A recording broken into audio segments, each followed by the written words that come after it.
Well, background-wise, I sit on a few boards in Malaysia, so I'm already retired 7 years ago. But then at the same time, I do a lot of other charitable work as well as other corporate work, more on improving and helping the community.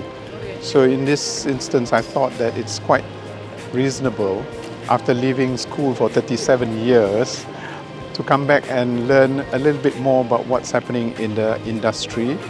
and also from the academia side, because I find there's a lot of activities that are going over that's being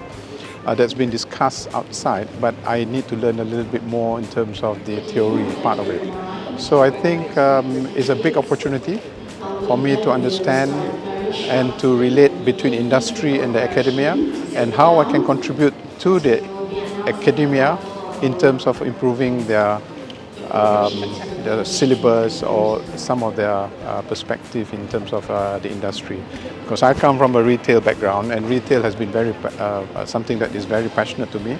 So I think the most important thing is how we can step change the retail industry to a better industry with the new,